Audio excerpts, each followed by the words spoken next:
ये देखो ठोस नहीं हट रहे हैं, ठोस जो पार्टिकल है वो अपनी जगह से नहीं हट रहे हैं, क्योंकि अगर मैं इनके अंदर घुसने की कोशिश करूं तो ये देखो ये मैं बल लगा रहा हूं तो मुझे अपोज कर रहे हैं, यानी कि सॉलिड जो है, ये जो सॉलिड है। बच्चों आज आप लोगों के लिए, कक्षा 6 वाले बच्चों के लिए एक छोटा सा प्रयोग आपको दिखाएंगे और उससे आपको ठोस द्रव और गैस में अंतर भी बताएंगे।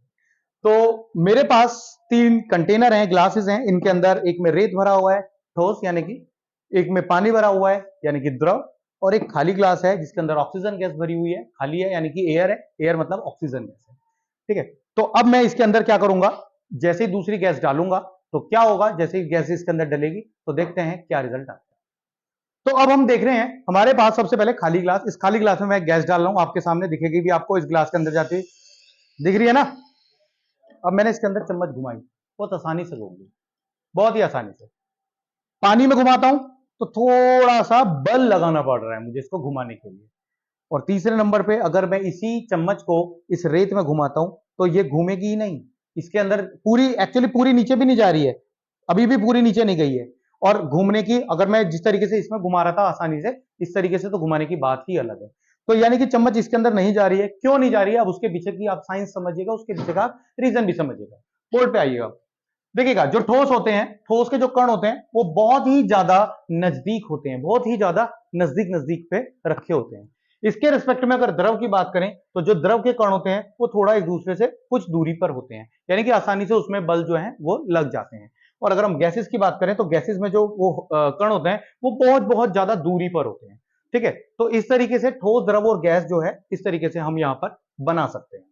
अब मैं आप लोगों को, कुछ बच्चों को यहां पर बुलाऊंगा और बच्चों को बुला के और आप लोगों को दिखाऊंगा। तो आ जाओ, एक बच्चा आ जाओ, आप आ जाओ सिद्धार्थ।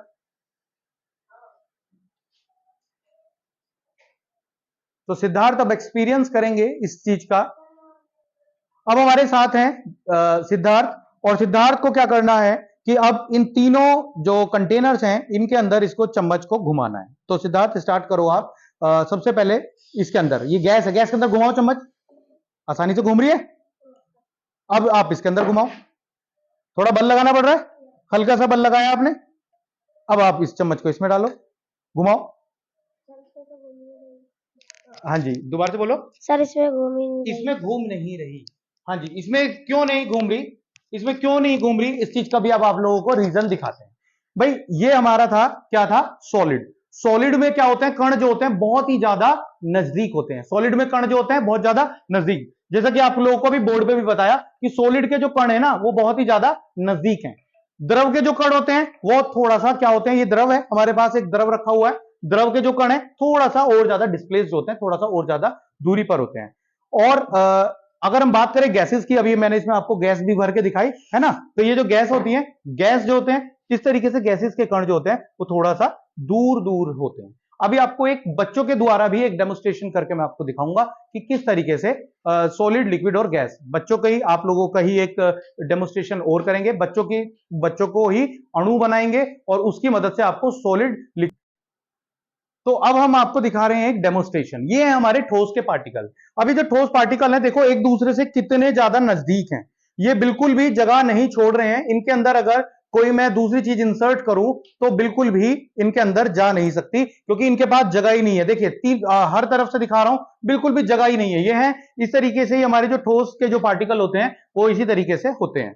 अगर हम बात करें लिक्विड की, तो लिक्विड थोड़े से दूर दूर पर होते हैं, यानी कि कोई भी एक अलग से अगर चीज उसके अंदर इंसर्ट करी जाए तो आसानी से हम यहां पर देख सकते हैं कि थोड़े से इनके बीच के जो पार्टिकल हैं उसमें गैप भी है। यहां पर देखो इन दोनों के बीच में, यहां भी है, हर पार्टिकल के बीच में आपको गैप भी दिख रहा होगा। तो इस तरीके के हमारे द्रव के पार्टिकल होते हैं। और अगर बात करें गैसेस की, तो जो गैस, और अगर हम गैस की बात करें तो देखिए गैस पार्टिकल में कितना गैप है, मैं भी आसानी से इस गैस पार्टिकल में से निकल सकता हूं, बहुत आसानी से यहां से निकला जा सकता। तो गैस पार्टिकल ये रहे, देखिए आसानी से गैस पार्टिकलों में आराम से घूम सकता हूं, यानी कि बिल्कुल आराम से चारों तरफ से निकला जा सकता है, क्योंकि गैस पार्टिकल के बीच में इतना ज्यादा स्पेस होता है कि गैस पार्टिकल में आराम से कोई भी वस्तु निकल सकती है। और अगर हम लिक्विड की बात करें तो लिक्विड में थोड़ा सा मुश्किलों की सामना करना पड़ेगा, टकरा के, देखिए टकरा के निकलना पड़ रहा है मुझे, ठीक है, बिल्कुल थोड़ा थोड़ा सा इनसे टकरा रहा हूं मैं और फिर इनके बीचों बीच निकल पा रहा हूं, तो टकराना पड़ रहा है फिर निकल पा रहा हूं। और अगर मैं बात करूं ठोस की, उसमें मैं टक्कर ही मार रहा हूं। ये देखो ठोस नहीं हट रहे हैं, ठोस जो पार्टिकल है वो अपनी जगह से नहीं हट रहे हैं, क्योंकि अगर मैं इनके अंदर घुसने की कोशिश करूं तो देखो, ये देखो, ये मैं बल लगा रहा हूं तो मुझे अपोज कर रहे हैं, यानी कि सॉलिड जो है, ये जो सॉलिड है यहां पर, सॉलिड वाले जो पार्टिकल हैं ये क्या कर रहे हैं, एक तरीके का फोर्स लगा रहे हैं दूसरी बॉडी के ऊपर, और ये अंदर बिल्कुल भी मुझे भी जाने ही नहीं दे रहे हैं। देखो कितना ज्यादा मजबूत है, यानी कि ठोस जो होते हैं इतने एक दूसरे के नजदीक हैं कि एक तीसरी बॉडी इसके अंदर आसानी से नहीं घुस पा रही है। काफी ज्यादा फोर्स लगाया पर उसके बाद भी नहीं घुस रही है। तो आप लोगों ने देखा होगा कि किस तरीके से हमने सॉलिड, लिक्विड और गैसेस को दो तरीके से आप लोगों को एक्सपेरिमेंट के माध्यम से दिखाया, और उम्मीद करते हैं आप लोगों को सबको समझ आया होगा। अगर समझ आया हो तो हमारे चैनल को लाइक कीजिए, सब्सक्राइब कीजिए और शेयर कीजिए।